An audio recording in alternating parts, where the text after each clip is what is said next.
What's going on, guys? Sena Media here. Today I'm very excited because I'll be picking up my dream car. I'm gonna be buying a Nissan Skyline GTR R32. It is a 1989 model. It's the exact same GTR I actually reviewed last year. It was owned by John from Otaku Garage. I have been talking to the owner for quite a while. Ever since I left for the UK, I have still talked to the guy from overseas, and you know, I've been waiting for this day for quite a long time.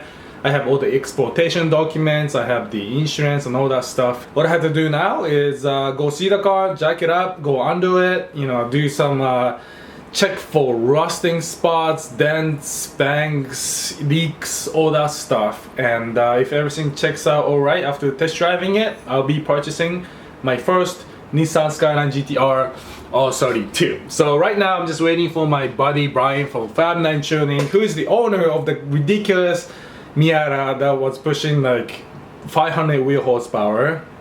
And I think he has a new NC Miata. But anyways, he's gonna pick me up. I'm gonna go for riding his Miata and we're gonna go check out the Skyline, and if everything checks out alright, I'm gonna be driving home with the Skyline, which is gonna be the next project for me.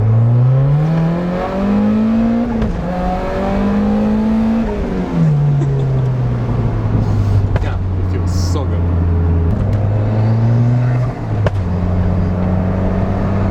Oh, it's super soft right now. I forgot. Hot? No, the springs? suspension's just set super soft. Oh. The springs are actually super hard. Yeah. Which is impressive because it drives nice. Yeah. It's comfortable. I sound like a Group B rally car. Like, Yeah. pop, pop, pop, pop, pop.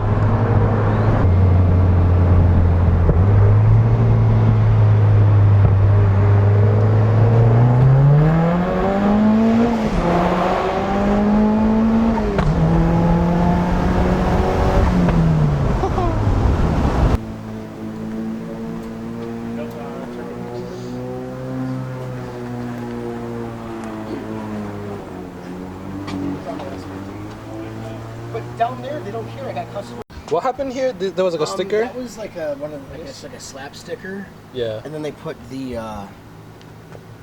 it's the perforated window tint. You put your hand in and. You put a new intake on the car Oh, yeah, after I yeah. drove it, and then. I got tired of those. Alright guys, so I checked out the Skyline, drove it around, and long story short, I did not purchase it. And it is so unfortunate that I couldn't buy it because I showed up with cash in hand. I showed up with my friend so that I could drive home the Skyline that same day with title in my hand. I even contacted my friends in Japan to see the exportation documents of the Skyline so that the car was legit. Sometimes when people export vehicles like Skyline or Chaser or whatever you want to export, people play with the mileage of the car or kilometers of the car a little bit. So, you know, if the car has 100,000 miles in Japan, maybe they'll register it in the States as 50,000 miles and bring back the clock, the odometer. But the exportation document will exactly tell you how many miles or kilometers the car has. Therefore, you can check if it was played with. And you can also look up the auction page of the vehicle with the VIN number from Japan, and that will be a great tool for you to use to determine whether the car is legit or not. Basically, for the Skyline in my situation, I went through all the documents in London. I had the exportation documents, I had the auction page, and all the information I needed, and I found out that the car was legit. No problem with the accidents, no problem with the mileage of the car. It was a clean car, and I was gonna buy it from a friend. I also reviewed the car back last year, so I knew the car was legit and good to go, and I showed up to the door ready to buy this thing. But as soon as I started the car, I mean, exterior of the car is mint. The car was repainted, but great paint job. It looks awesome from the outside. But when I jacked up the car, that's when I realized that car was not taken care of at all. The front main seal was leaking, the rear diff was leaking, and the rear diff, every time I drove the car and came to a stop, was making this crazy clunky noise. Like the whole rear end of the car was shaking as I came to stop.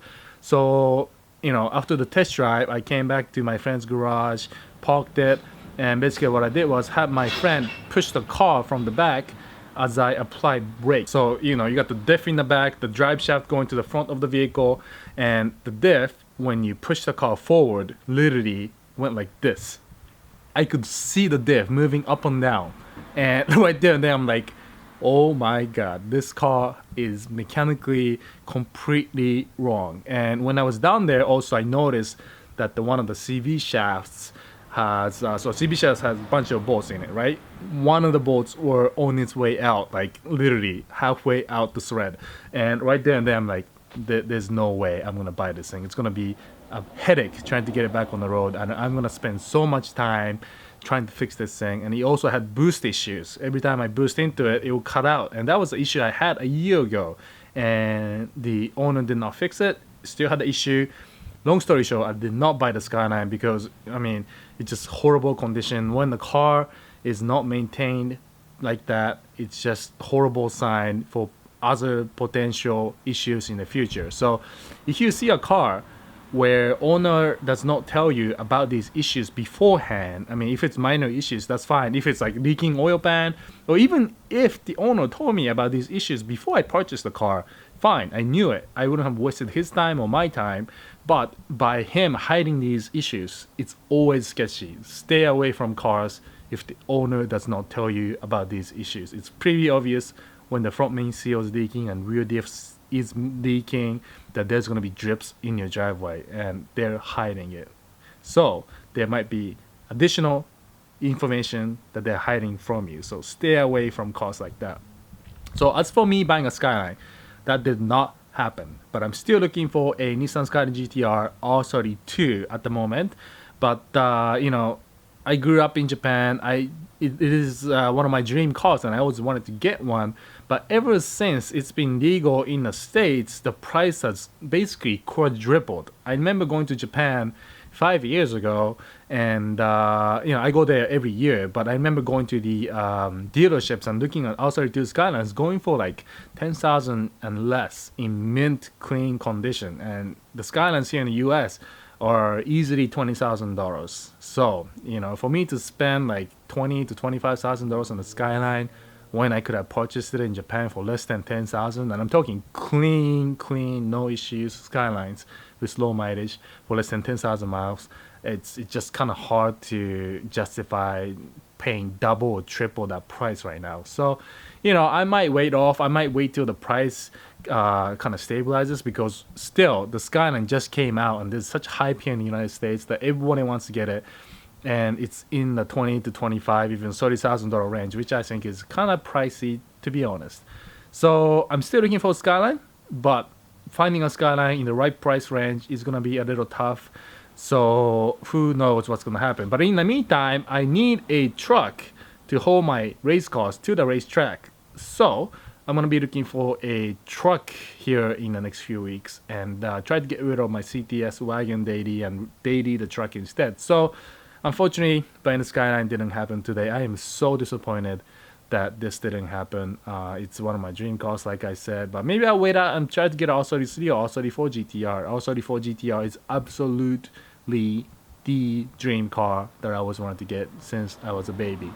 So who knows? We'll see what happens, you know.